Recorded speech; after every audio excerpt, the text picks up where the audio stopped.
Welcome to Motorsport at the Movies. I'm Jake Sanson, and the movie up for scrutiny on today's show is a year 2000 classic, Driven.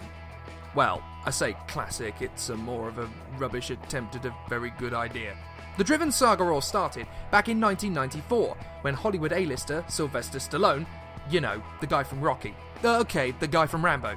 Okay, the guy from The Expendables. Ah, now you're with me. Stallone started attending Formula One races, hanging out with drivers like Michael Schumacher, David Coulthard, and Jean Alesi, in the hope that, in quote, we can do a film that will make Formula One proud. Nice idea. But guess who said no? That's right, Big Bad Bernie. How rude. Fortunately, there was a fast-moving single-seater series stateside they could film, Chap Cars, and it was usually more exciting than Formula One anyway. So, after 25 drafts and a plot surrounding Ayrton Senna was discarded, thank goodness, Driven was born. Stallone plays the lead role, with the boy wonder part taken by Kip Pardue from Remember the Titans, whilst the bad guy appears to be Til Schweiger from Inglourious, thingamies. Other stars in the movie include the luscious Gina Gershon, the sublime Stacey Edwards, and the beautiful Estella Warren, whilst the male supports were Chilean ex-firefighter Christian De La Fuente, the brilliant all-rounder Brent Briscoe, and even James Wilson from House MD, Robert Sean Leonard. But the best performance easily comes from the one and only Burt Reynolds. Yes, the Burt Reynolds. What a legend. The plot is about a typical season. Boy Wonder is struggling against the dominant German. What does Hollywood have against the Germans? And the Brits, actually.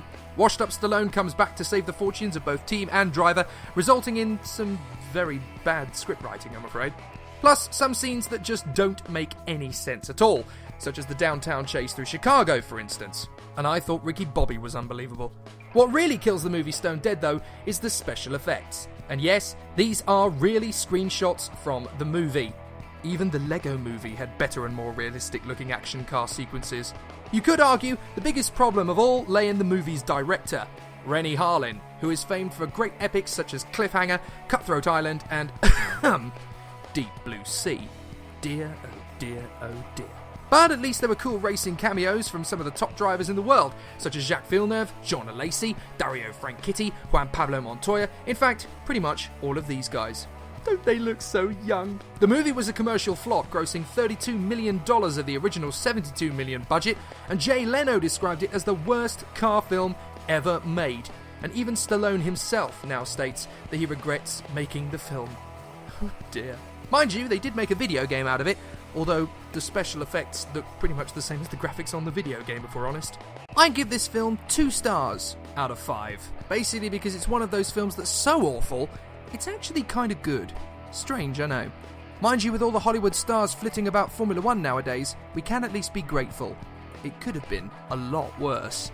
Well, that's my opinion, folks, but what did you think? Was it top-notch or a flop watch? Was I too harsh or too fair? Let me know your opinion with the comments box below. And of course, give me your suggestions as to which movies you'd like to see reviewed in the future. It could be one of these. I'm Jake Sanson for RaceWorldTV. See you next time.